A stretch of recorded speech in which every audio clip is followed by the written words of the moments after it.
Well, here we go again. Ashton Forbes back on UAP. Ashton, even though I get many, many messages of people saying, no, don't do it, I'm still happy to have you back on UAP. Thanks for making the time. No problem. Always willing to risk your reputation. Well, you know what they say is no risk, no reward. So, turns out all this is real. I guess you'll be looking pretty smart talking to me a bunch of times. So should we just jump right into it? Yeah, let's do it. So I want to paint the picture here a little bit.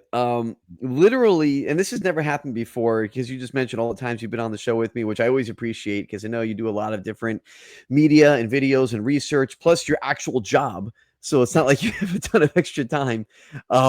But in all the times you've been on here with 5 or 6 times, whatever it is, I've never come on with you beforehand and been in a little bit of ontological shock. And that actually literally just happened before we started here. So I'll let you explain literally what just happened before we started talking. Yeah, so right before we started recording here, I was going through my replies and I noticed a very, very interesting reply from somebody who's, I'm going to guess they're probably an engineer on airplanes, is that they had posted that they believe that in the drone thermal video, MH370 video, that you can see the atmospheric control manifolds through the wall of the plane as a temperature difference. And can I go ahead and share the image right now with that? Yeah, please. Yeah, people can see. I think that'll make it easier. for sure. So I see this post and I look at it and I go, I've always wondered, what are those yellow spots on the hull of the plane? Because it's not the windows. There's way more windows than that. I always thought it was the windows. I always thought it was the windows because it's kind of the same shape. It's the same kind of spacing. So those yellow you spots. You can see the doors. You can see the forward door and you can see the back door. They're pretty bright yellow. But the other spots in between that are kind of separated, there's 6 of them. We've wondered, what are those 6 spots that we see there? So somebody today, just now, let me see if I can pull that up. Just now they pointed out, so I circled, this is actually only 5 of them that are circled here that you can see in this image. There's a 6th one over here to the left. It's kind of blurry. So someone pointed out, David, shout out to David Harleyson, that this is the atmospheric control manifolds from the Boeing 777. Notice how there's 6 of them, 6 different zones. And then he even further expands and says that he doesn't think that the heat signature in the belly of the plane is actually a fire. He says he thinks it's coming from the air conditioning and exhaust port, which I laughed because I've been saying that for 2 years. This isn't active fire. This is hot smoke that's coming out of the plane. You can see it wrapping around the hull here on the right. It's not lined up with the engine, and the temperature gradient doesn't match it coming from the engine either. And so he points out in his comment right here, which I'll pull up, I think the hot spot on the belly is not a fire, but the AC pack, which is run by the engine bleed air. The air is hot. Exactly. So if we go back to my reply, I was digging around trying to find schematics, and I look at the video, and sure enough, look at this. There's the hot air, and there's this valve you can switch, and here's at least one of the AC exhaust ports that they can set up. The smoke we're seeing might be coming from exactly this right here. It might even be further up than I was thinking. I thought it was a little bit further back than this. So the ontological shock that we're having right now is we're sitting here going, wow, this proves that video has to be real. There's no way somebody faked a thermal video and put the atmospheric control panels visible through the hull because of that temperature gradient. This is wild, man. And this isn't something, I just want to point a couple of things out. Number one, for anybody who's listening on the podcast, 2 things on that end. This video is going to be up on Twitter at UA Podcast 850. I'm sure Ashton will share it as well. Just X Ashton when I have this portion of the conversation up as far as the video is concerned. Then I'll also put this out on YouTube at some point soon. So you can follow along in the video. But what Ashton had up there, if you're not looking at the video as we're talking, is really just a thermal image showing where these, these AC units would be.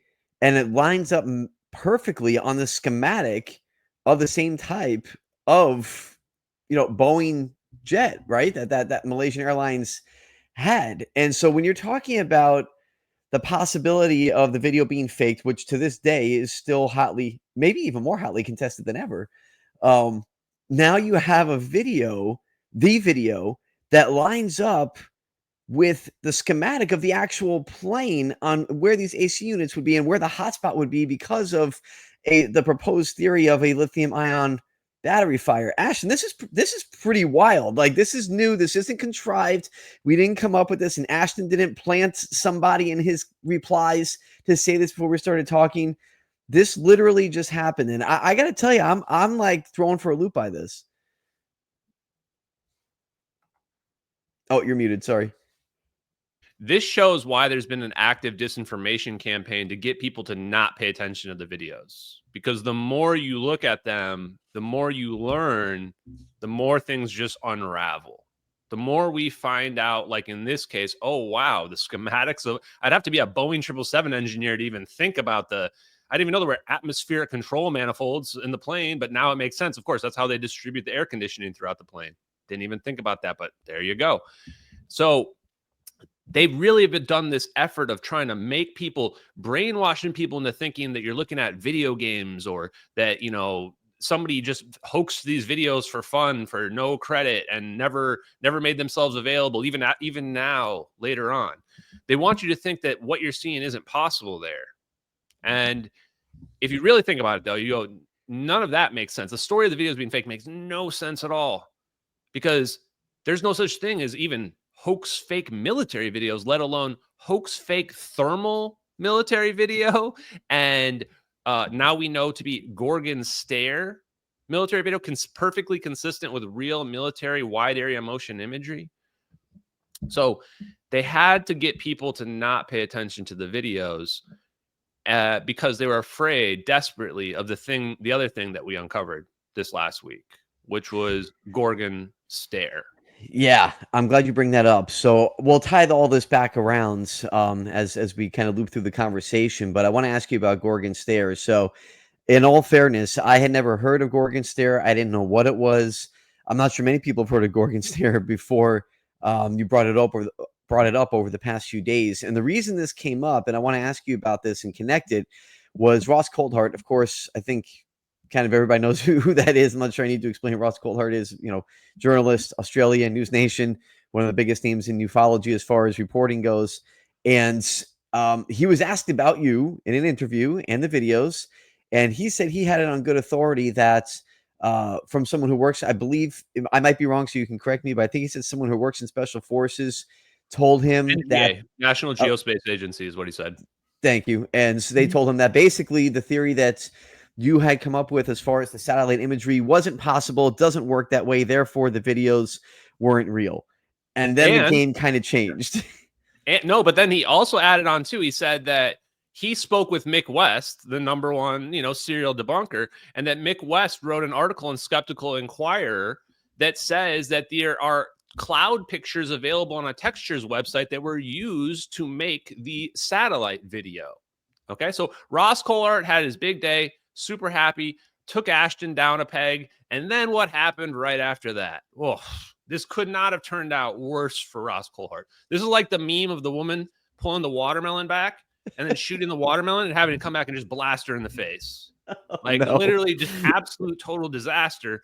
Turns out he's right. It wasn't satellite at all. I have been working on this theory of that this was filmed by something called Argus for the last few months. You can find my post dating back to December. That's what I love about being fully transparent about my research. I do remember seeing that, to be fair. I remember you mentioning Argus. So I had been digging into the camera, and I was thinking this must be a satellite video. Why? Because the video is called Satellite Video, Airliner, and UFOs. We see NROL 22 in the corner. We mapped all the satellites in existence and found 2 that were over the area in the right position. So logically, it made sense that it could be a satellite video. And we knew that this whammy capability had some advanced capability to correct for movement as well. So we weren't concerned too much with the arguments against it being satellite video. Now, 2 things changed my mind. One was digging into Argus and digging into whammy. The second one was John Ramirez, first Twitter post ever, was saying that USA 229, the satellite pair that I identified, doesn't have any sensors on it that are capable of any optical imaging whatsoever of any sort. And he is a guy that I don't think is going to go out there and intentionally lie. He is former CIA, but I get a vibe from him where he's kind of wants disclosure to kind of happen. So that was a very weird thing, because that's a direct message to me. I mean, I'm the guy saying, talking about that satellite. But the bigger thing was that I had been already considering, like, could it be possible that there's another plane over the top of MH370? Here's MH370 looking down, a drone looking down, or a blimp, or just whatever, looking down with a camera. And I had asked AI that to analyze the picture and determine the angles and what have you, and said, yeah, absolutely, it would be 18,000 feet. And I went, huh, that's a lot lower than I thought. I was expecting to say something like 70,000 feet or something like that.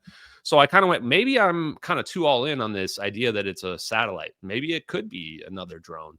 So I decided to look up every single whammy capability that were out there. And I had already thought that this Argus camera was the whammy capability that they were using, but I wanted to see everything. And all I really did was first narrow it down to just things that would have similar frame rates like we see, nighttime capabilities, and infrared capabilities.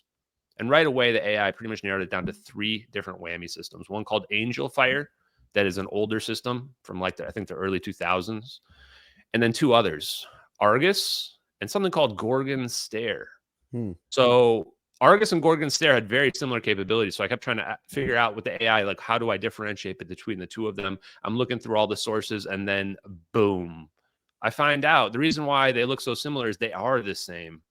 Argus integrated into Gorgon Stare in something called Gorgon Stare Increment 2 between 2012 and 2014 at the exact perfect time to be implicated in the video. So then the next step was Drew Ponder from Twitter put it through one of these advanced AI models, not Grok, but one of the other ones. And turns out the actual analysis of the video itself is a point-for-point perfect match for Gorgon Stare Increment 2 capabilities. The 6 frames per second in the background, the 24 frames per second we saw from the video feed, plus something we didn't even know before. There's an update rate of 1 hertz, which happens to be only consistent with this US standard. I think it's 0601 something or other standard guidance, which shows that footage we're seeing there is actually real Gorgon Stare capabilities. That's what it can't be anything else. And it's not possible for someone to have created that. It actually requires the Gorgon Stare capability to produce it. And worse yet, not only does it show all of that, but it doesn't matter what we're visually seeing in the video now, because our proof, our forensic proof, is based on the update rate and the download rate and the visual playback rate of the video itself, not based on any of the details in the video. So if you claim, oh, this was a stock effect, none of that even matters. We've already proven all those things are wrong. And then the best part is that this system's been out there for 11 years. Everyone in the Air Force that has seen Gorgon Stare knows the videos are real. They know that's Gorgon Stare capability. We've been sitting here, and probably thousands of people know those videos are real. And there's just been a wall of silence. Oh, sorry. The even more best part, and worse news for Ross Coulthard, couldn't have been a worse video for him to make at that time, was that because that's Gorgon Stare whammy and not really a satellite video, those cloud pictures that were found on the internet that everybody, including me, agrees are a perfect match to the video, can only have been planted on the internet from the original intelligence community whammy data. They planted the photos on the internet to cover up the military leak, and it's proven, 100% proven. It's not possible for someone to have made a fake Gorgon Stare video before it was even really publicly known that system existed 10 years ago. In fact, just like you said at the beginning of this, no one even knew what the heck Gorgon Stare was before I revealed it to people this week. To be fair, so, yeah. unless you... The best part, because it just keeps getting better. Why am I so confident? Because it's over. It's just over. We have been shutting down phone services for Sierra Nevada Corporation, the producer and integrator of Gorgon Stare, who are directly implicated in this. Callling them out. Their phone lines got completely shut off. They're gone totally silent, not making any public statement. This is all 100% real, by the way. And today we The voicemail box for the Air Force public relations, completely full. They're not picking up the phone. DOD refers you to an email address where nobody responds back to. They won't issue any statement whatsoever about the videos. Of course, they can't issue a statement about it. They can't deny it. If they say they confirm or deny it, it makes the news. If they can't deny it because they'll get caught out for lying, and they can't obviously tell the truth. So we're in the perfect situation right now where nobody can say anything. We absolutely know we are right. And then what's Ross Coulthart doing? But brother, you took a shot at me and it just backfired in your face. Every day he doesn't come out and say something, he's just losing credibility. It should take him 5 minutes to call up one of his Air Force contacts and get them to confirm that's Gorgon Stare. 5 minutes. What's he waiting for? Do you give him a little, okay, follow me here. Do you give Ross a little credit for calling out that it wasn't a satellite? Because to be fair, that actually ended up being true, right? No, you know, okay. Why did his contact go, no, Ross, that's not a satellite because it's Gorgon Stare, right? Like that's the next sentence there. The sentence that Ross forgot to say in his video was he knew it was actually real and he knew what it actually was. He just didn't want to say that. Do you think he's being told to lie? Do you think he's being told to try to shut you down? Look, I want Ross to, you should ask Ross that question.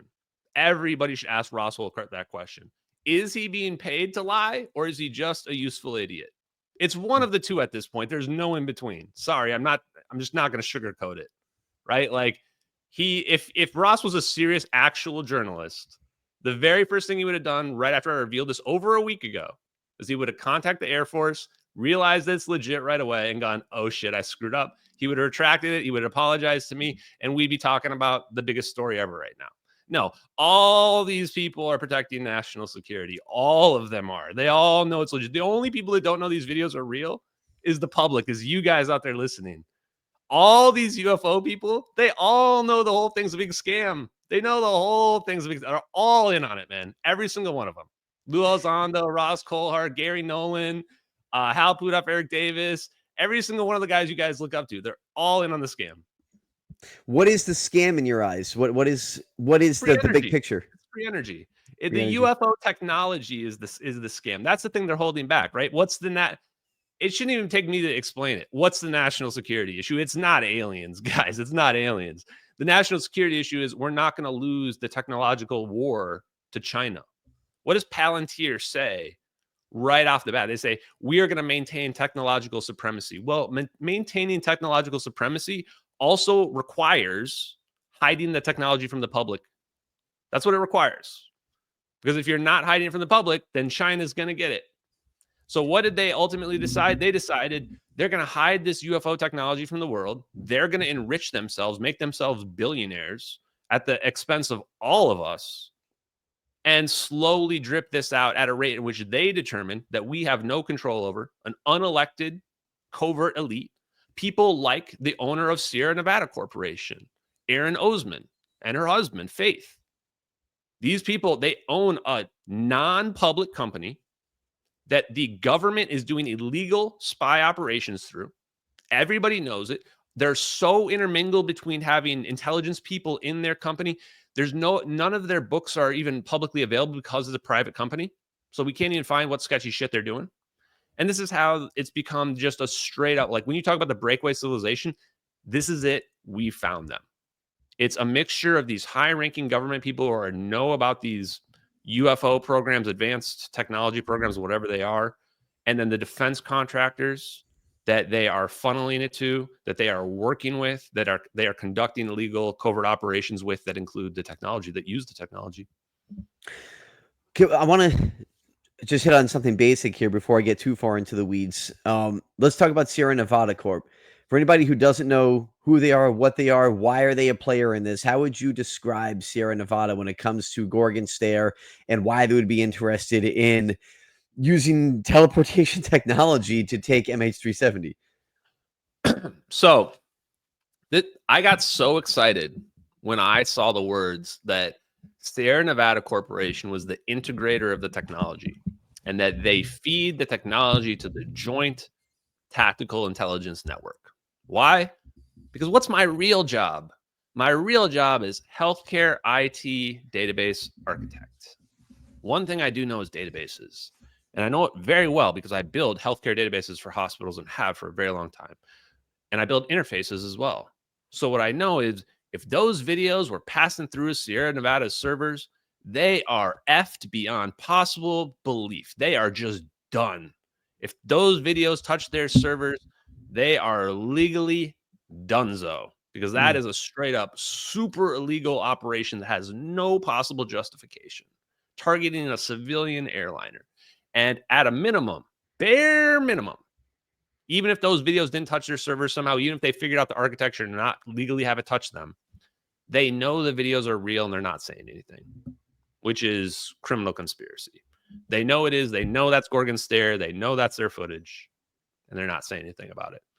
So Sierra Nevada Corporation is basically the Lockheed Martin of illegal spy surveillance. So they are the ones that are conducting and have the videos. They probably have all the Immaculate Constellation videos too, if those videos really exist. In terms of where are those being stored, maybe they're being stored on an NSA database, but more likely you save the ones that are the illegal ones and the UFO stuff on a private company server. So where are you going to save them? You're going to save them at Sierra Nevadas, where they can't be FOIA'd or anything like that. And that company gets almost all of its money from the federal government. So the whole point of the company basically is to shield this technology, shield them from the law. Because you think about what is this effectively doing? It's effectively taking federal money and they're putting it into this spy company that is doing 100% illegal things with the surveillance capabilities. And nobody can see any of it now. And all they did was move from over here to over here. And all the people in this company are basically all ex-military and intelligence people. They're basically all government people under a non-government umbrella.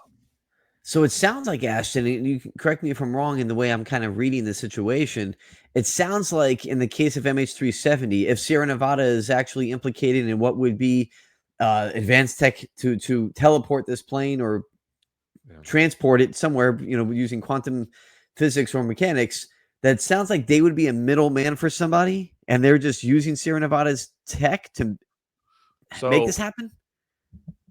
So I'm not saying that Sierra Nevada is using the orbs. I'm not saying they're the ones responsible for this. In fact, I mean, this can only be a U.S. Special Forces type situation. Now, I'm digging through it, trying to understand the layout of Special Forces now to really nail the right people. But right off the bat, I'm looking at SOCOM and I'm looking at JSOC. So Special Operations and then Joint Special Operations Command. But then there's also one called like SOA or something, which is some even more special forces that the CIA uses, and they pull from the SOCOM Special Forces people, from the Delta Force, SEAL Team 6, etc. So one of these groups is involved, and absolutely the CIA is involved. When it comes to Sierra Nevada, they are not quite the same as a camera manufacturer. It's not like they sold them a weapon and said, here you go. Sierra Nevada is directly connected to the data processing of this. That's why they're implicated. That's why I'm saying from a database perspective, they're the integrator of the data. So what they're saying is, okay, all this data is going to feed together into this system called Gorgon Stare, and this software is building this 3D Google Earth map. And then they're able to produce video from that. And then they package that video from that data from that, which is massive. I mean, we're talking thousands of terabytes, maybe per day. And then they package that and feed that to multiple sources if they want. Feed that, and then that's where these special operations are using that data. So what I'm saying is Sierra Nevada Corporation is implicated on several levels. They're implicated on the level where the minimum level is they know that's Gorgon Stare, and they should have made a statement like 10 years ago when it leaked on the internet. And definitely now, because now there's no way they can claim ignorance. They may have even more culpability in that they've integrated all the data together and they're feeding that data to them, and they know that this data is being used for illegal purposes. That they could be implicated in that, or it may even go beyond that. And the people that are running Sierra Nevada Corporation know that the illegal black operations are going on, and they built the Gorgon Stare system to support the illegal black operations. And that would be, as implicated in it as you could be. My opinion is probably closer to the latter than the former, but I don't really care. All I know is they're definitely implicated enough that in a just world, their CEO should be getting arrested right now. Their servers should be getting confiscated, and people should be digging through them, because do you really think this is the only illegal operation they've done? No way. We've already got more than enough proof. And I'm not a lawyer here, but I'm just going to go ahead and say that I'm pretty confident that all we need to do is take the footage we already have, get literally any Gorgon Stare Argus footage that looks like that, and we've got, boom, 100% proof that they're implicated in it, right? Like that. We don't even need to find the original footage because we have it. We just need to find something that compares to it, and it's over. Yeah. Yeah. And in that case, why do you think there hasn't been a bigger uproar about this? I mean, as far as, because obviously, listen, you're obviously convinced, right? You do the work, you put the work into it, you've come to these conclusions for sure. So when you reconcile all this with yourself, and you ask yourself the question, why the hell is no one paying attention? When I say no one, I'm talking news networks, I'm talking Congress, I'm talking the Senate. Why the president? Why is no one saying something about this when I've discovered this and I'm so sure that this is happening? That's the big question. It's the question I've been wondering for 2 years. Part of the reason why I intentionally am sometimes inflammatory is to polarize people. Why? Because it helps me figure out who's on what side. Who are the people that know and who are the people that don't know? That's the hardest thing to figure out. Who are the people that know and who are the people that don't know? So I need to polarize people, because I need to get people to respond to be able to judge where they're at. For example, I had no idea where Ross Coulthart was at in terms of, is he a useful idiot, or is he in the know, or maybe he just thinks the videos are fake, what have you. Now I know he's got to be at least protecting national security at a minimum, because anybody who's a real journalist should have just confirmed what I told them by now and then apologized and what have you. And he hasn't. So the sad truth of what I've concluded, especially over the last week since this Gorgon Stare reveal, is that we're just in a shadow of secrecy. Just like, it is wall of silence on every side. I mean, we're talking mainstream media. Government has a full lockdown on them. Do not talk about this no matter what. Major podcasters, Sean Ryan definitely knows those videos are real. Definitely. He's CIA. He's special ops. He talks to all the top special ops people. Sean Ryan knows those videos are real. No question, no doubt. Joe Rogan, at this point, I'm pretty sure he was told, don't have this guy on. It hurts national security if you do. I mean, it's just not enough to say that, like, oh, Jeremy Corbell told me not to have this guy on at this point. No, man, this is so far beyond, oh, some random UFO guy that, is already kind of eccentric told me not to have him on. That excuse doesn't really fly anymore. So that's the scary part is, oh boy, we're actually in a wall of silence. And so what that means is I have to be even louder. I have to really punch at people. And that's why you've seen me now, got Sierra Nevada's phone lines got shut down. I did not tell people to shut people's phone. I just posted their publicly available phone number and told people to call, if contact security, and ask them for their public statement about the videos. I mean, they should be issuing a public statement about these videos. That's Gorgon Stare. They know it. That, like, let's not lie, do the right thing, say that, that's Gorgon Stare. Let's help get the truth, for the families. And going to press them again, and when they keep responding guiltily, like deleting the webpage for Whammy Gorgon Stare, which they literally did last week. They deleted the webpage after I exposed them. Wow. And they deleted it so fast that they forgot to delete the hyperlink to the webpage on one of the other web pages. You guys can find all this on the Twitter. None of this is being made up. It's absolutely 100% real. You're just literally watching a criminal conspiracy unravel in real time while nobody pays attention.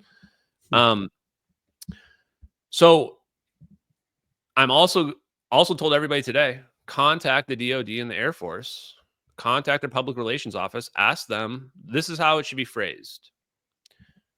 What is the DOD or Air Force or whoever, insert name here, what is your public stance on the leaked Gorgon Stare footage on the internet? If they have any more questions on it, you say, the footage that's related to Malaysian Airlines Flight 370. You should probably be able to find it. There's this guy who's been talking about it for like 2 years. I think you can find it pretty easily. Or send them a link to it. I uploaded a new recent link version of the Gorgon Stare on my YouTube channel. And the reason why this is important is that we have to force them to say something. Say anything. Like I said before, we can't tell what side everyone's on until we force them to say something. And they're stuck in a situation where they can't say anything at all. Like people like Ross Coulthart can't say anything. People like Joe Rogan, Elon Musk, nobody can say anything because they will get caught in the lie if they do. And they know it. So if they were to say, I can't talk about that, then that's a news story. If Air Force can't come out and DOD can't come out and say it's fake, because then somebody's going to come out on the record legally and say, I know this is real. And then they're going to be in big, big trouble, and it becomes a huge news story, and the scandal just becomes 10 times worse. And they can't come out and say it's real either, because, well, obviously. So the answer then is just press them. Keep pressing them until something breaks. And what I expect to happen is that someone will crack. Someone will crack because the legal pressure will become too much. It might not be one of the top people, but somebody in the know who either wants to do the right thing or doesn't want to go to prison for the rest of their life will come out and leak something important that will implicate some of these other people. Speaking of some of the people in the shadows, you recently tried to get in touch with Edward C. Lynn, and I believe he was going under a new name, new identity. I don't believe that materialized, but I know you were really shooting for the stars on that one. How did that end up, and what was kind of the end result when it came to your search to speak with him or any of his representatives? And Edward C. Lynn, for the record, in case you're not up with it, is the man that's you've put out, according to your research, is the guy who leaked the video. So, I mean, I think I'm doing pretty good so far. I mean, I'm not perfect, but I'm doing pretty solid in my assumptions on stuff going on in the videos. And Edward Lynn is still definitely the guy that got these videos out. In fact, it makes even more sense now to me, because now I'm thinking that being Gorgon Stare, that being a CIA covert op, means he probably wasn't on the op. Somebody who's on that op is never leaking a video related to the op, right? You only get selected for that because they know you would never in a bazillion years ever leak it. So instead, what happened was, he was probably on the rescue mission for MH370. He was on the rescue op, searching for MH370 the next day. They didn't tell him that what they did. He had no idea. And he goes and he decides he has access to, a secret, this advanced server with this Gorgon Stare. And he had access to it because it's on some joint command network. And he's a super high ranked guy that they had trusted with a lot of shit. So, sorry, hopefully that swears okay. So he saw it and he freaks out. He sees it and he freaks out and he goes, holy crap. Maybe he thought, like I said before, maybe he thought it was UFOs. Maybe he thought it was aliens that zapped the plane, because until you put all the context together, you can't really figure out that was like a whole special operation. So maybe he just saw, somebody recorded this and saw the alien zapping the plane. Oh, I'm going to leak this to the media. Or maybe he saw he's going to show somebody else and they leaked it, because I think it was an indirect leak. And then the reason why I say it's indirect is because he seemed blindsided when they charged him, when they arrested him. Like, he didn't think he did anything bad. So he may not even have realized, because those videos didn't get much attention initially. So he may not even realize that they leaked on the internet. And then he finds out they leaked on the internet, and they leaked out because of him. And he realizes that he gets told that that's our super secret technology. And you hurt national security in a way like literally nobody ever has before, because then China's now reverse engineering that technology, and gains leverage over the United States because of that as well. So he's still definitely the guy. The good news for him is I don't need him anymore. We don't need him anymore to prove the videos are real. And in fact, the more I think about it, even if he comes out and admits the videos are real, the crazy as it is, I don't think it would change anything. Even if Edward Lynn comes out and says, yep, I leaked those videos, it's not going to change anything. We already know. And you ask yourself, you may ask me then, why? Why wouldn't that change anything? Well, did Gorgon Stare change anything? I mean, we have absolute proof that's Gorgon Stare in that video. And I have, by the way, 2 sources that confirmed it, 2 Air Force sources that confirmed it. Oh, is that right? Yeah. And no, I'm not going to say who they are. And no, there's no chance I ever will. I don't care what people think. Look, it's Gorgon Stare. Whether or not you believe it or not, I don't really care. Ask literally any Air Force source that's seen Gorgon Stare, right? Well, what I found interesting was when you talked about Gorgon Stare and the matching capabilities. That to me is the part that really stood out personally. When you talk about the frame rate and all these different fine details, that would be nearly, if I'm being honest, it would be nearly impossible for just some dude who makes graphic videos to fake, to know the capabilities of a secret, weapons system. I mean, or surveillance system. That would be pretty difficult. Live too. I mean, that's what we're talking about is like data that's being fed live. Someone was actually watching that live. We're watching a playback version in the whammy, but someone was watching that data live. That's the crazy part. What was probably happening there is Edward Lynn was pulling up a version that was previously recorded live that shouldn't have probably been on an area where he was able to see it. And it may have been because this was so early in the Gorgon Stare implementation of increment 2, like super early. In fact, there was only a couple pods out there that were public pods that were known. So the data might not have been set up correctly. Like I do database stuff, and one of the common things is like, oh, if you have to like send files somewhere, it's like, oh, you send it to this place. But what if the client forgot to tell you, like, oh, for the super secret shit, it needs to go to this like other sequester area, right? I could totally see some IT person messing that up. And then Edward Lin now all of a sudden sees it and goes, oh my goodness. And yeah, so that's almost certainly, I think, how it played out. And it would be nice to have Edward Lin, but he comes out and says that he probably just risks his life if he does that, and nothing really changes. The media is not going to say anything because, again, what am I saying? The government controls the media. Media has clearly been told not to touch this topic. And if Edward Lin comes out, they're still not going to touch it. The best bet for Edward Lin, in my opinion, would be to go to AARO and tell them in a skiff the story, and then have AARO come back to me and then have me testify. But that won't happen either because Congress all knows too. I'm already super suspicious, already was super suspicious of Congress buddying up with all the UAP disclosure people who are also definitely controlled disclosure, all of them. And so I'm of the opinion that, all of the Congress people are also protecting national security and know the UFO technology is being used in a shadow war between us and China and what have you. Yeah, that's actually really interesting because that was a question I had for you is, do you feel like, because I just again, in the interest of full disclosure here, you and I have spoken behind the scenes about this idea about who knows what in Congress and just messaging back and forth on that conversation. And I wonder, just to put it out on the record here on the show, I mean, is that kind of where you stand, that there are certain congressional members, or is it all of Congress, all the Senate that would know this is going on? Or do you think there's a select few that kind of keep this under wraps and, lead the others astray? One of the things that really shook me a year ago was when I saw the email that, and I deleted any evidence that would really prove that I had ever actually seen that email. So I deleted the email addresses so that no one can ever see. But I know that it was Senator Rounds, Schumer, and Rubio were on it. And it was a bunch of other military people that presumably were intelligence or something. I don't really know. But the email was at least the 2 pages of the email that I had seen, they knew about MH370. They were being told directly about MH370 and related to told that those are ball lightning that the Soviets developed and this cold explosion stuff. And I'm going, what? Like, and this was, a year ago before I was as confident. So that was one of the things that like helped me really realize, like, oh boy, they all really know. Like the only people that don't really know is like the public. And then with Congress, at first I couldn't really tell. At first I couldn't really tell. I've spoken to Congressman Burleson before, and I told him all about the technology and stuff like that. And maybe I wasn't 100% accurate on all the science because it's been kind of a learning progress. But one of the things that surprised me was one of his responses that he, ran it by, PhD physicists that he knows that said that the 0 point energy stuff doesn't check out or what have you, which is absolutely nonsense. Total nonsense. And the reason why now I'm skeptical of him is because he's sitting there talking to Eric, sitting right next to Eric Davis.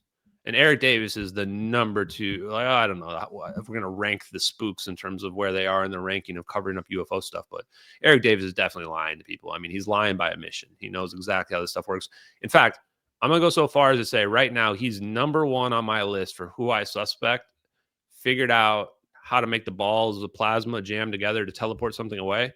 He's the guy that figured it out. Like, wow. You look at his research especially the stuff he did for the Air Force Research Labs in the early 2000s. Frank Mead was the one having him write all these papers, and Frank Mead was working on all types of super advanced stuff. So I'm guessing Frank Mead was working on these plasma orbs, brought Eric Davis in to figure out how they could do crazy stuff like make things teleport, maybe because they had seen UFOs do it or something like that. And so Eric Davis researches like, all the best UFO or wormhole physicist, becomes the best guy himself, and then weaponizes it for the government. And that's why he's sitting front and center at the UFO hearings. Why is there a physicist sitting front and center at the UFO hearings? It's because he's figuring out how to do the UFO technology for them. Duh. And he was the guy to mention 4 different races of, NHI. That's obvious. He was told by the CIA to say that bullshit. Can you imagine a guy like Eric Davis? Eric Davis, this physicist, look at his credentials, dude's off the charts. And he's sitting there telling somebody there's 4 races of aliens. That's the big thing he wants to reveal in his hearing, his whistleblower hearing. If you believe that, you are just too far into the illusion. You know, they've got you with the keys dangling, and you're just hypnotized by it. Like, seriously, so that's Eric Davis too far. developed teleportation technology, and he's sitting here talking about the 4 different types of aliens. He's probably saying that to discredit himself, so that people don't listen to the stuff he really knows. Yeah, I mean, it is interesting. So do you think that was kind of way too far out of character to the point where that was basically an attempt by him to distract from the real issues? Is that kind of the assumption? Yeah, it literally seemed comical to me. And this is now where I'm really convinced that they're talking about aliens to really distract from even what they've done. And if you look at the MH370 videos from that lens, it makes a lot of sense, because before all of this 2 years ago, I think 99.9% of people looked at those videos, they would have thought that's aliens zapping the plane away. Even me. Sure. And now that has been completely demystified, most people will now look at that. I think a significant percentage will look at that now and say, whoa, that's, U.S. government technology. They were just trying to blame all the evil stuff they've done on aliens. I mean, that's certainly what it seems like they're setting up to. And I'm going to believe that until somebody proves me that's not what they're trying to do, because it sure seems that way. I don't see any aliens. I've never seen like a mantis person come up and bite someone's head off before. I've never seen that.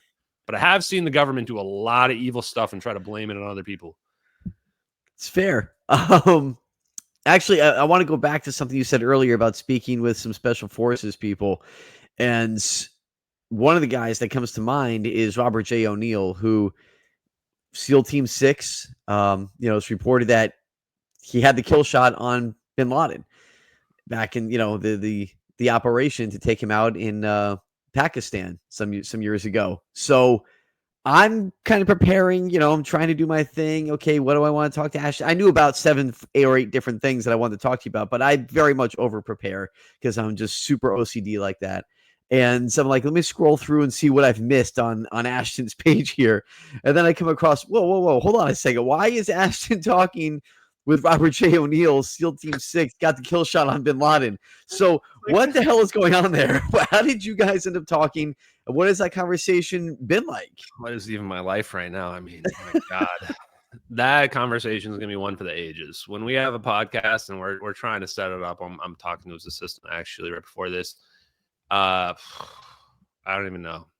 I think he's only one of the few people on the face of the earth can probably understand my own mental state of wanting disclosure for people while also just being like completely ontologically shocked myself at the same time as to what's going on, and then really questioning where the line of national security even exists anymore. And I think about what he told, I think, Sean Ryan, about how like when he killed some guy and then thought about like, well, what if in a different scenario? Like, why was I even there? Why was I doing that? Like, I was just doing something some rich person basically told me to do. And maybe I would have been that guy's friend in a different world, Like, that's the mentality of the kind of person that I want to talk to and that I think of in terms of myself. And so I imagine he's probably seen some crazy shit. He knows those videos are real. He knows about that operation. And we're just sitting here casually having Twitter X conversations back and forth, talking about a plane that was zapped out of the sky, and about who might be responsible for it. And people are still thinking those videos are fake. I mean, he told Alex Jones that was a message to China, 6th generational warfare. I mean, he's saying what he can say, but I mean, he pretty much is saying those videos are real. I don't know if people are catching that. And he's totally fine with talking to me, apparently, about it as well. And my question for him is, what I told him this morning when I replied, I saw his retweet, was like, why? Like, someone just needs to explain why. Like, the thing I can't wrap my head around is I'll throw the orb part. Okay, whatever. Like, that's a whole nother layer of just mind F. But we're targeting a civilian airliner, right? Like, clearly to like kill them all, I think, or something. And there's Americans on board, multiple Americans on board the plane. One adult, a passenger who's an American, Philip Wood, rest in peace. What is the justification? What was so important that that plane with those 239 people were collateral damage? Like, was like Hitler on board that plane? Like, that's even in that scenario, people are going to have a moral dilemma over it. So that's the thing I can't wrap my head around. And then you say, okay, well, that's just the black operation of targeting a civilian airliner, which I can't think of any rationalization for. But clearly, some must have happened. I don't think Obama is an insane person. I don't think our JSOC commanders are insane people. They must have had some motivation. Are they evil? Maybe. Maybe they're evil. I don't know. I want to hear it from them, though. Yeah, and I think that's the toughest part that a lot of people have trouble reconciling. I have trouble reconciling that part. You have trouble reconciling that part. That's the biggest question that still sticks for people. You can debate all day whether or not you think the videos are real and just, maybe even ignore some of the things that you've put out because it's not convenient for your own opinion. I don't know. And no matter what, some people are going to say it's not real. No matter what, some people are going to say they are real. And that's just the way life is. But I think the biggest thing is that even if they are real, like you said, why would they do that? Like, what is the end game for something like that? Where do they go? Are they still alive? If so, how long were they alive for?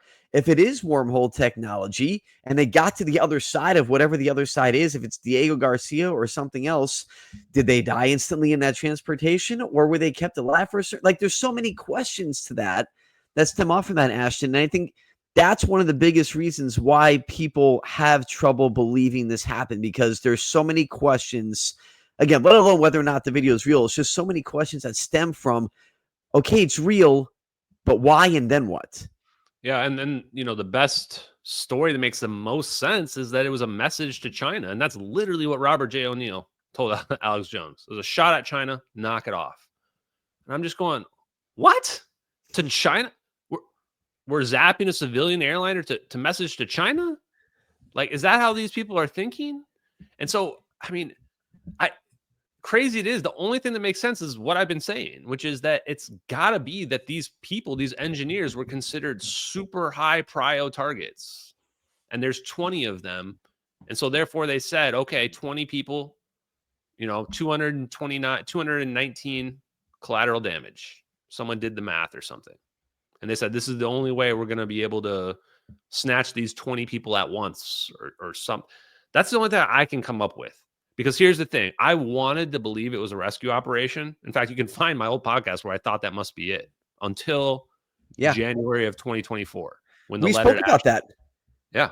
Yeah. One of the first times I had you on. That was now it definitely can't be. Like, because now that we realize that, like, that's Gorgon Stare, that's Sierra Nevada Corporation feeding Joint Intelligence Network. That's an operation. That whole thing was planned. That means the fire was planned as well. The fire was planned. In fact, I'm kind of hoping that the fire, I don't mean this to be morbid, but I'm kind of hoping that the passengers didn't even make it to that point, because like you said, who knows what's going to happen. I don't want to go through a quantum tunnel or wormhole or whatever and be stuck in the wall on the other side. Like, that would be like torture. So I kind of hope that they didn't make it, but the physics shows that wormholes are humanly traversable. And for the people wondering, maybe they were testing it out. Maybe there's an angle where they were also testing it out. I don't know. All I know is it's super, super dark. And I want to know the real answer to why, or at least someone tell me what their justification was. On that note, and I was looking this up as we were talking because you jogged my memory on this and I wanted to get the information right. Director Kratsios from the White House, he's the director of basically it was at the Endless Frontiers Retreat in Austin, Texas on April 14th. He's like the technology director. He's the technology and science advisor of the White House to the president.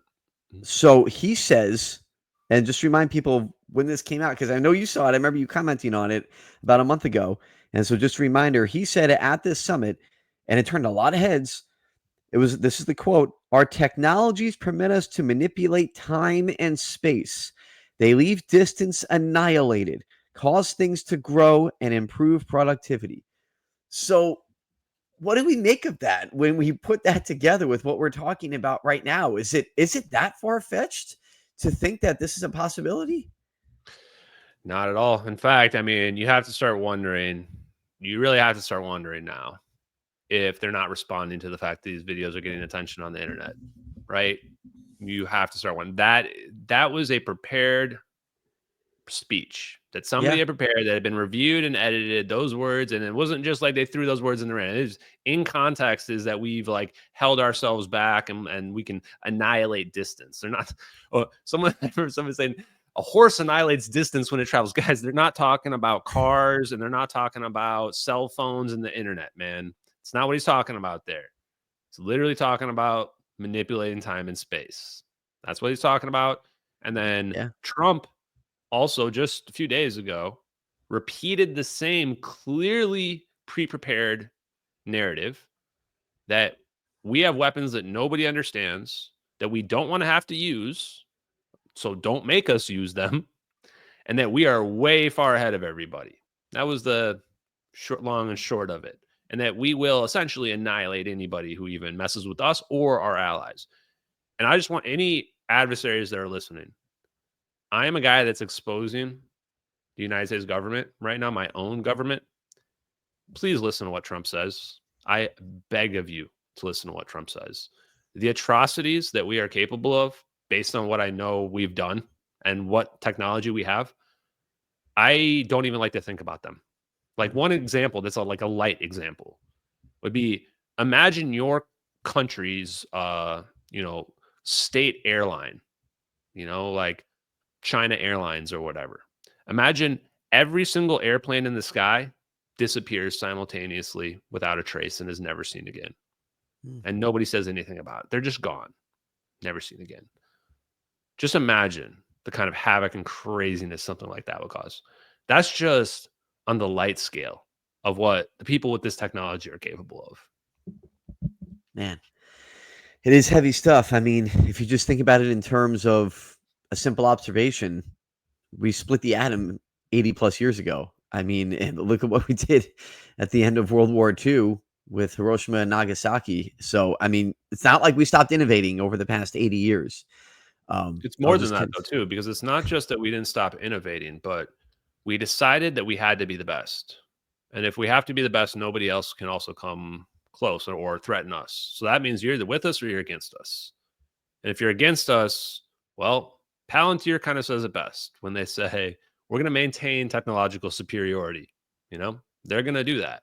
So if that's their motto, I could see how they could justify taking that plane out. If I'm right, and those 20 Freescale engineers had some advanced technology on board, which, by the way, the newest stuff people are throwing out there that they're researching, which I've been fact checking to make sure is true, and it seems like it is they were apparently working on some advanced quantum tunneling diodes or microchip things that were like, I don't know if they were necessarily unique, but they were working on like the state of the art stuff that was producing low energy cost microchips, including is it reverse or inverse negative resistors as well, which people will know from my streams are a situation where the current goes up when the voltage goes down, which is usually contrary to how we would think about it happening. So if that's the case, then that is really actually the exact kind of technology I would expect those people to be working on if they were going to be targets of, an operation like this. Real quick, how much more time do you have? Because I don't want to keep you too long. Nope, we can keep going. You're good. Okay. Because I had a couple more things that I wanted to touch on, but I wanted to ask first about those passengers, because that's something that's been brought up. And that's kind of like one of the prevailing theories, right? That some of the passengers on this plane on Malaysian Airlines Flight 270 were too high risk, if you will, to keep around. Why is that such a prevailing theory? And obviously that's not a good enough reason to do what they did if that is the case. Yeah, I mean, we're looking for anything though, right? Because like we really just don't have much. But those are the people that everybody had pointed to. There's a couple other like VIP type people that were like executives at big companies, which maybe. But if it's just one person, you just black bag them. You don't need to teleport an airliner. Like, come on, that's crazy. That's why it's like the fact there's 20 of them is a big red flag. Also, another detail that I learned just the other week was that the date of the purchase of the passengers' tickets was withheld from the public as well for privacy concerns is the fake excuse they gave. What do you mean privacy concerns? People are all dead or gone. What do you mean privacy concerns? Like, just tell us when they bought their tickets. The reason why they're not telling you when they bought the tickets is because you're going to find out right away that these people like all bought their tickets at the exact same time or something weird like that. And it's going to probably just show that this is an intelligence play, or we're going to find some of the other people on the plane are clearly intel as well. Like, I'm still looking at those Iranian passengers that they just kind of ignored. So again, the two groups are the 20 Freescale semiconductor engineers, 8 Chinese nationals, 12 Malaysian nationals. They work for the American company that's connected to U.S. aerospace and defense, that's working on superconductive microchips and potentially quantum tunneling microchips. And they had just patented a new powerful way to optimize dyes on a wafer, which is actually, now I've learned about microchips, is like how you make like a super array as well. So how you scale it up on top of that. So, that would seem like that's the motive. And then the 2 Iranian passengers who were using fake passports who had changed their identity. Those people, if there were operatives on board the plane, that's who I'm going to guess. And I'm going to guess that they weren't really like Iranians in the sense that we would think of it, but probably like American CIA operatives that were, quote unquote Iranian, but just guessing. No, and that's totally fair. And I know that that's just something that people always come back to as far as the passengers and, why they would be paid attention to. There was a tweet. And I want to bring up something that was. Can I bring up one more thing? I don't mean to interrupt, but yeah, one thing I want please. to bring up as well, because people I can see it. Like that post I made that we were talking about, and this is going wild right now.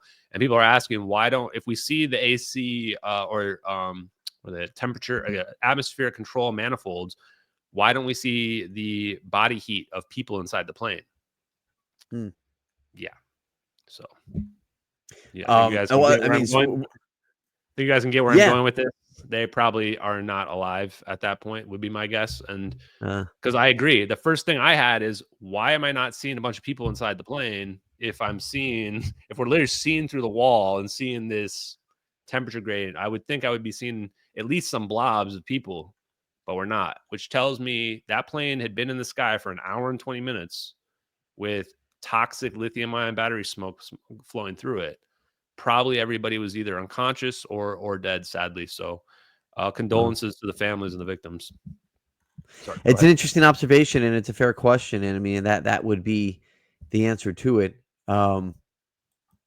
It's heavy stuff. And, just kind of going back to what we talked about at the beginning with that schematic of the jet and how it matches the thermal imaging is just wild to me.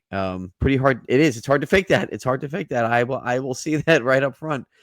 There was a tweet that I wanted to refer back to, and I know you'll probably get it before I do, and I'm trying to remember exactly how you put it. And the reason I wanted to bring it up is because it caught a lot of people's attention, and maybe this is one of those inflammatory kind of messages that you put out there to grab some attention, to be a little polarizing, where you talked about you're more dangerous than ever. You understand the science and all these different things. And I'm just trying to summarize. So I'll let you touch on that. And what was the purpose behind that? Do you think it was too much because of the reaction, or did it get the attention that you were hoping to kind of garner from that? Yeah, no, sometimes I just kind of post random thoughts, kind of like that in general. I mean, I'm not really trying to brag. It wasn't like I was trying to brag or anything like that, but I think that because that one was the one where I showed the video of all the scientists, right? So the context of that tweet wasn't me just being like, oh, I'm a genius, I know all the physics too. No, it was like, look at the journey that I've come on. Is that people wonder, how do you know all this stuff? I've seen people comment, this guy must be full of shit. You couldn't have learned all this. I'm like, go watch the live streams if you want. You can come on the journey as well. Part of this was doing a lot of this publicly so people could see the growth from somebody who's a normal guy to just from these videos and following this science, seeing how far I've become, where now I've talked to people like astrophysicist Avi Loeb, NASA physicist Dr. Yu, and I can hold my own with those guys, talking, the most complex physics concepts that are out there. And so if you watch that clip, it's an amazing video clip that's connected to that tweet, where I just go, do you really think this is fake? And then it goes through all like the scientists that I've reviewed on my live streams. I'm pretty sure someone just made that from the stuff that I've done. There's even a clip of me in there, and I love watching it, because then there's like half of it's like Eric Lythwaite and the magnetic river, and you're just watching like magnetism and the cool stuff that magnetism can do, and you're realizing that video's from like the 50s, and you're going, wait, that's from the 50s? How have we not like taken this to the next level? And then you go, oh, we did take it to the next level, just not publicly. Right. Yeah, I guess that's the way you can probably put it. Possibly, right? Possibly. There was but let me add on to that too, is that the thing about it too is that the science is all just out there. It's all just out there, and it doesn't require magical PhD skills to understand it. It's a conceptual view of the universe. And I have to explain, if I had to explain what we got wrong, is I'd say that we didn't get the math wrong necessarily. I think the thing that we got wrong was the conceptual misunderstanding that space is not really empty. If we were to take space time and turn it into a thing, or a sponge, and we were to squeeze the sponge, there's water in there. So, physicists want to say, oh, there's nothing in there. Or if you squeeze it, you just get 1 or 2 drops. No, we squeeze that thing, the water is just going to come rushing out. And that water is why we exist here. Like, it is almost certainly the source of all energy and matter. And once you take that perspective, that viewpoint that, oh, space is not empty, the weirdest part is it doesn't actually mess up any of the math or any of the physics. Is that 0 point energy that we call it now, the energy that's still there if you take out all the light and all the heat out of this box, that energy doesn't change any of the existing physics. If we change how much there is, it doesn't mess up any of the stuff we know right now, because it all balances out. So they actually even had to renormalize it, because when they did the math, they realized it gave an infinite value, infinite return for how much that energy was. It's just scary how that's the only thing. And that doesn't even require going to school to learn science to understand that. Yeah, look, and I'll be the first to say it. Like, I've seen your growth from the start. I mean, we started talking pretty early on when you got into MH370, and I've seen how much it's evolved. I remember actually putting out a couple of the old episodes, like one of our first interviews, and hearing that and kind of looking back to see how far it's come in the past couple of years. It's striking. And I'll say too, and you know this, and I always put this out there, whether it's here on the show or on social media, I pride myself on trying to talk with everybody. If they're willing to talk, I want to talk to you. And I've said this a million times. I don't have to agree with you. I don't have to sit here and prop anybody up. For instance, okay, just for example, I don't need to prop you up. You're doing just fine on your own. I don't need to prop up Lou Elizondo. He's doing just fine on his own. I had on Lou Elizondo last week. I have on you this week. So my point is that I'm not trying to take sides on anybody. In fact, you and Lou Elizondo couldn't be on more opposite sides of the spectrum. And I have you guys on back to back. So my point in saying this is that I always want to try to have these open conversations and these dialogues. And just from my own point of view, and this is just human to human level I'm talking about. And anybody can take it or leave it when they hear it. When I talked to Lou Elizondo last week, when I talked to Eric Burleson, we mentioned him. Yeah, he's been on a couple of times. When I talked to you, I can tell you just on a human level, all three of you might have different ways of going about things or what you want to say or what you don't want to say. All three of you have always come across as extremely sincere. You've always come across as very sincere. When I spoke to Lou last week, we spoke for 2 hours. I only put out about an hour and a half of that interview. A lot of it was off the recording. I looked that dude in the eye for 2 hours. And I never got the feeling personally that this guy was a huckster, that he was trying to lie to me. Now, were there some things that he wasn't willing to say? Absolutely, especially about 0 point energy when I tried to kind of pat him down on that. That was not happening. But everybody, you, Eric Burleson, Lou Elizondo, and I just mentioned those names because we talked about them, that I'm talking to you, have always come across as sincere in your approach and what you're trying to do. And I guess my point in saying that is, even if we disagree on different things, or if you disagree with somebody else on something, or they disagree with you, it doesn't mean that we have to take sides or someone's lying or someone's grifting. It's just that everybody's kind of coming from a different place. Do you think that's fair? Yeah, and first thing I want to say is never let people tell you who to have on or not have on. I would absolutely 100%. never tell you not to platform somebody. I just don't care. If you want to talk to them, that's how you decision with that person. And I think that people deserve to be heard. I think that Lou Elizondo deserves to be heard. And yes, we are on the two opposite sides of the spectrum when it comes to the disclosure phenomenon. And that's fine. I just think that everybody should be upfront about it. If you want to be side of national security, it says we're going to be the ones to figure out the UFO technology and we're not going to let China figure it out and we're going to zap planes out of the sky, fine.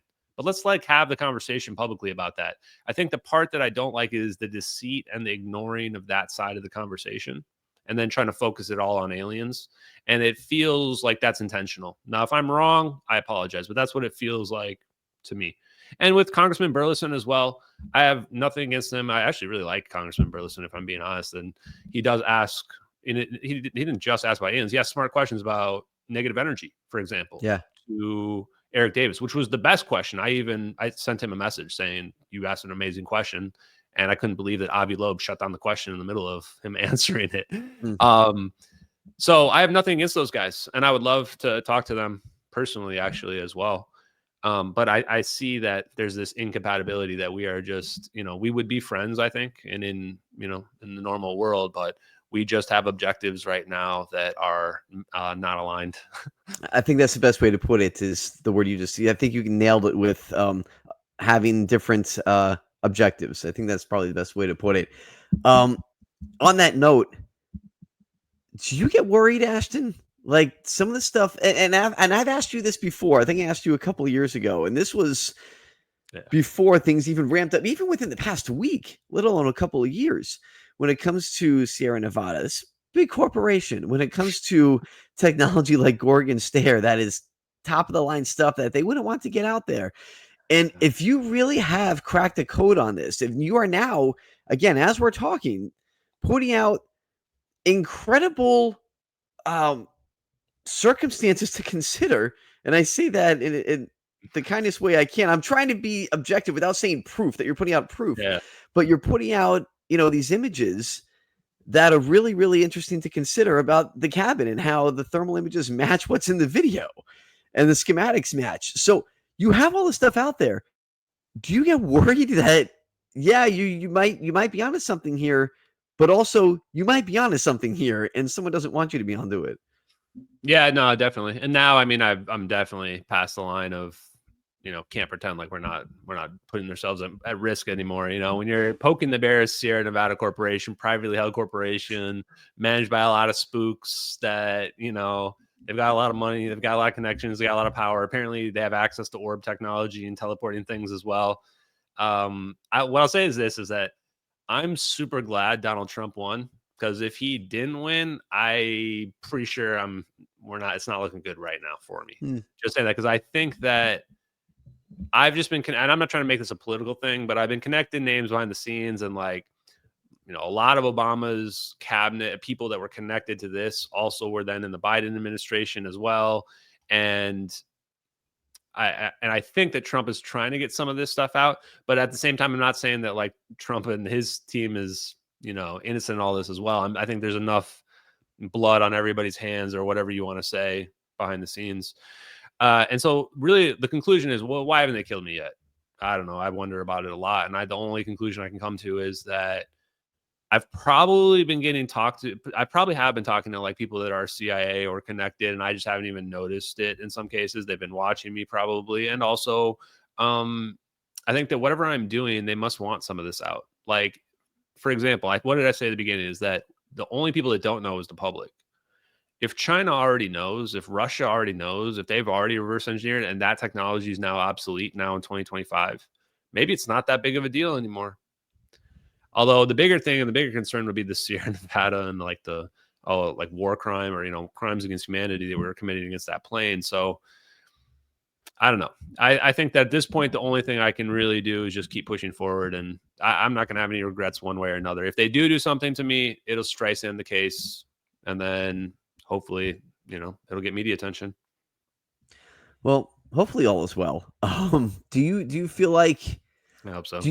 Yeah, me too. Do you ever get worried? We're all watching the movie play out right now, and you know what? I don't know if the main character lives through the end. I'm the main character, so I guess we're gonna find out together. Good gosh. Do you ever get concerned that you have people reach out to you with malintent to try to reach you down or try to lead you down the wrong road when it comes to information and, give you false information to basically, dummy stuff that makes you look dumb in the end or leads you down a wrong path that just makes you put out wrong information? Yeah. I mean, the biggest thing that happened was when I had that whole like the Eisenhower being sunk situation, and I never revealed who the source was on that, and I'm still not going to. I could have to like burn them and protect my own reputation, but decided not to. And that's kind of when I learned, because I learned from that it wasn't just that I put that information out; it was that the coordinated response, like that people were like ready to pounce on me when I put it out there, is when I realized like, oh shit, like people are actually running psyops on me, trying to push info on me to share. So absolutely, I think about it all the time. And so I have a hard rule that I never share anybody else's content unless it's because I want to. People, of course, send me stuff all the time. Retweet this, retweet that. Help me with this. Can you help me with that? People want to do investments and stuff all the time. And right now, just because of the situation I'm in right now with the Gorgon Stare thing, like I'm just no chance I would touch anything like that, because that's exactly what they do. Like I've learned from listening to Tom Bearden is that they'll try to get you caught up in a financial thing or something like that that's sketchy, or they'll just do anything. It's not just honeypotting. There's several different things that they can do to catch you. So I think I've been pretty good about discernment, but obviously I'm not perfect, and I've been naive and I've been foolish, and I got caught in like a RAR file scam, a couple of years ago and other stuff. But recently I've been a lot more on my toes about it. There's so many people, Ashton, and I'm going to name names because I don't do that in an effort to call anybody out or to make somebody part of the conversation. And if they want to respond to social media, if this comes across and they hear it, then by all means, I'm not trying to be a jerk to anybody. But I just, just to paint the picture, someone like Grant Levac on Twitter, someone like the average Chris or Mick West, or these are just some of the, and if I'm losing anybody, I apologize, but these are some of the names on Twitter that always really kind of go after you pretty hard. Why do you think that is? Are they just convinced? Are they coming from a place of this guy is the biggest jerk in the world and he's just trying to make money off of dead people? Or are they coming from a different spot? I guess you kind of have to ask them. I mean, I don't want to put words in their mouths. I mean, for me, I don't know which they are. If they're just, people that just can't, they're too blue pilled and they can't believe something like this, no matter what. Maybe that's the case. Maybe they just have a beef against me and they can't let go of the old grudge. Certainly that's going to be the case for a lot of people, especially on Reddit, because, we had some pretty contentious arguments, especially in the early days about the stuff.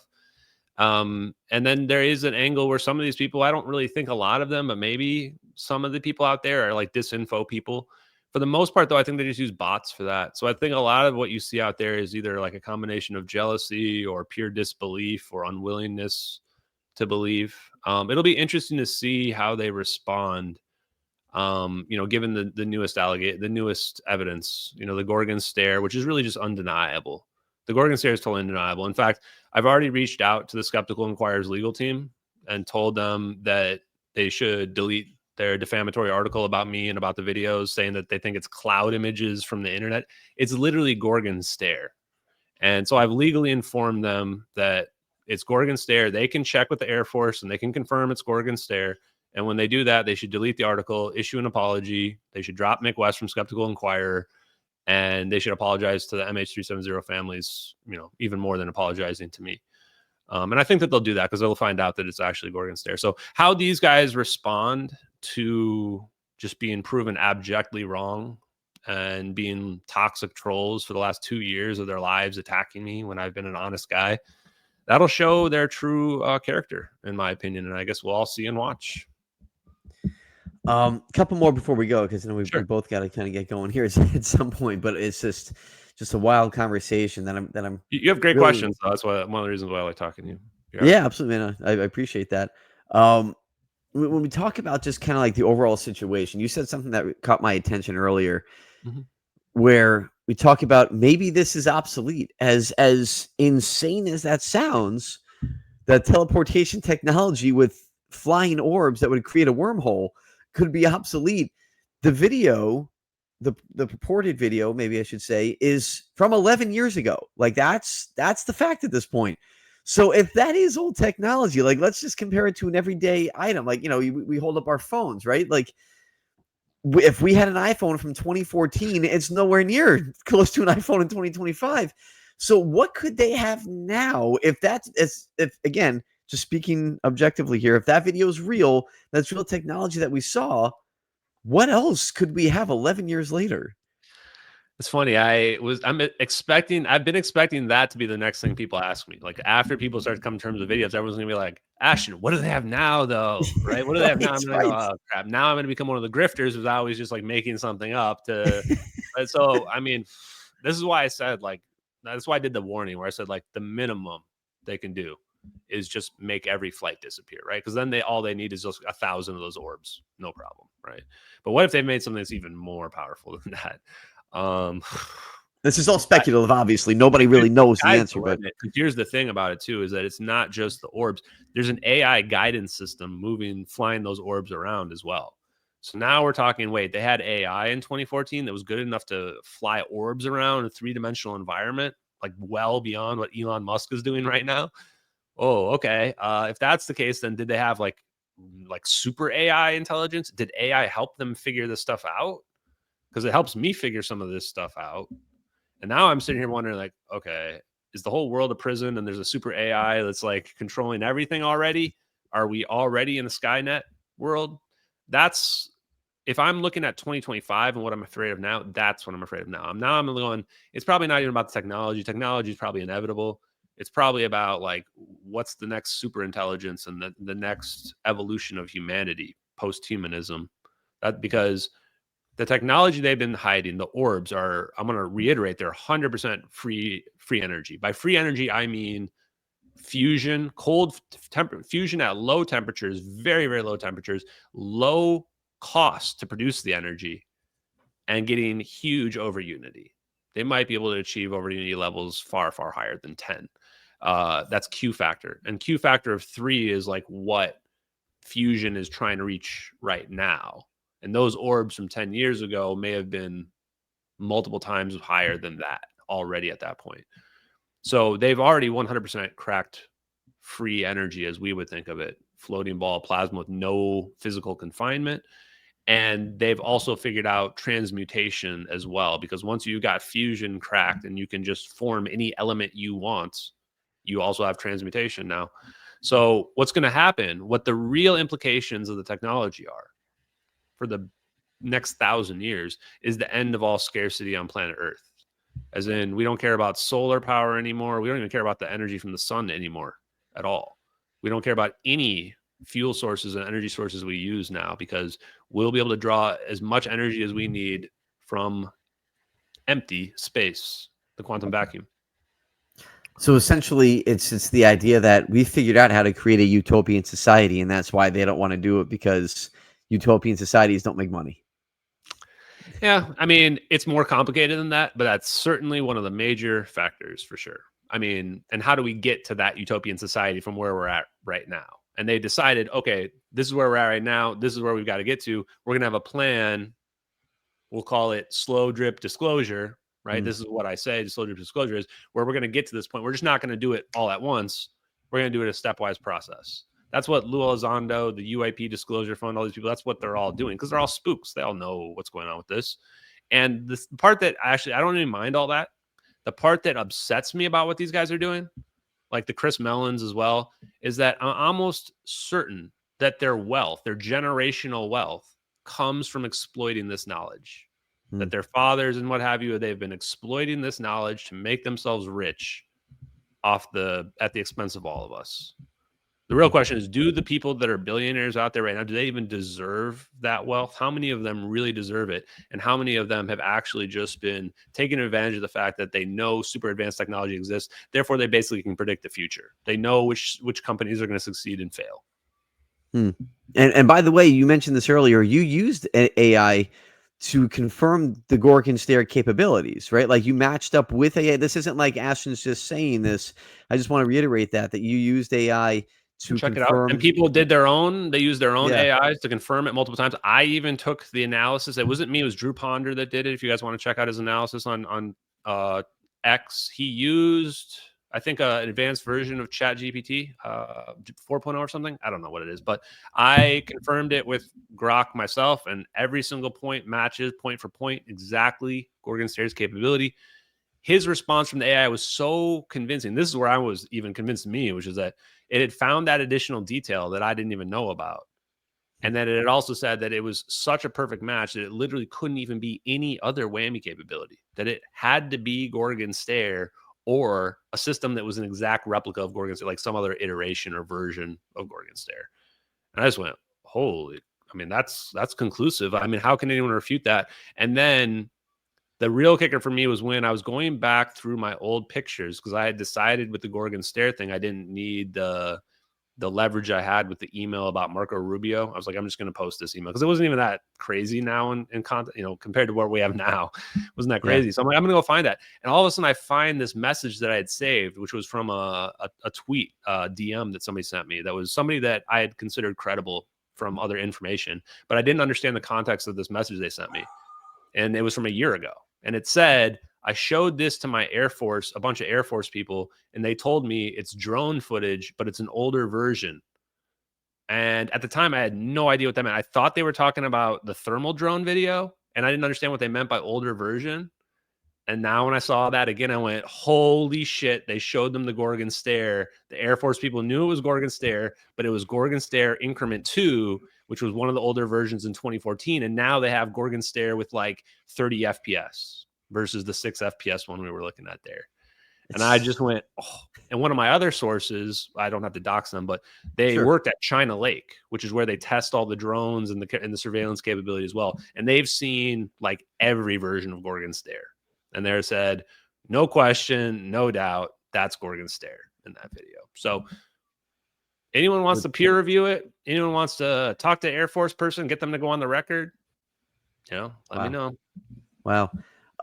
Okay, I promise almost done, but all these things keep popping into my head.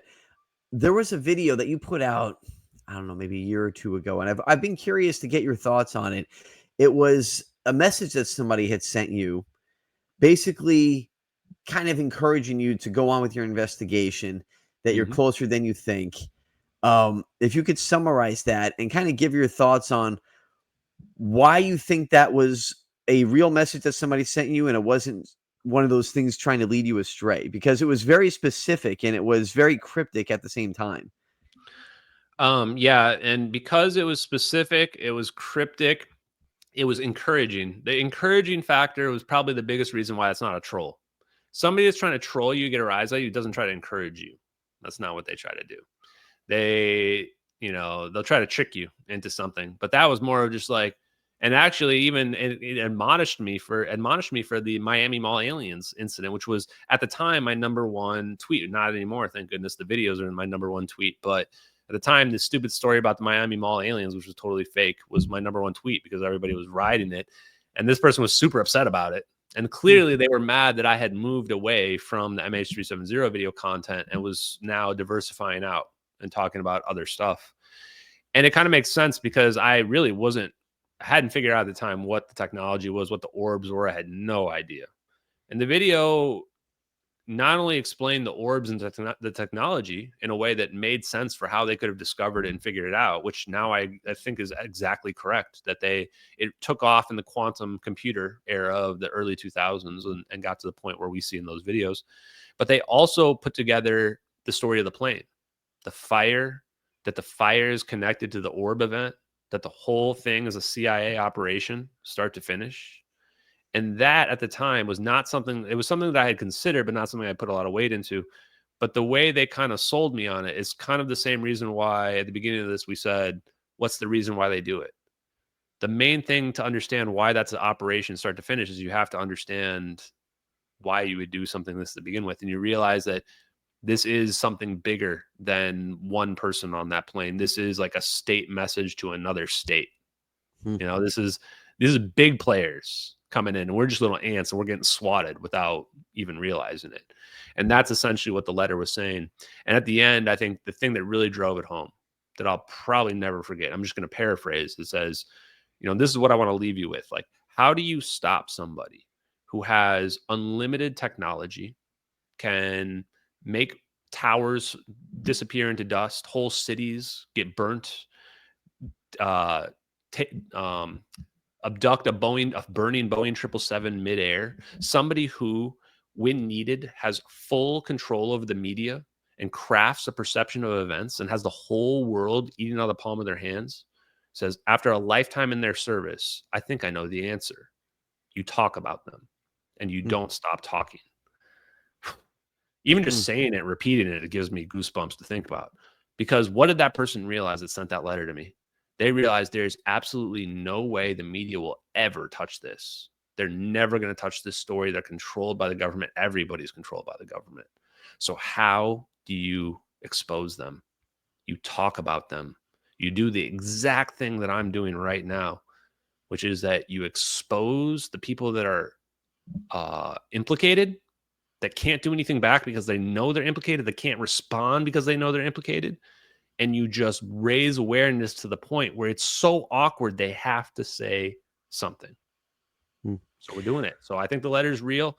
I don't know where it comes from. My guess would be based on the various, like there's some, they say deflectors, and there's a couple other grammatical errors that are very consistent with somebody who is from Asia with English as a second language.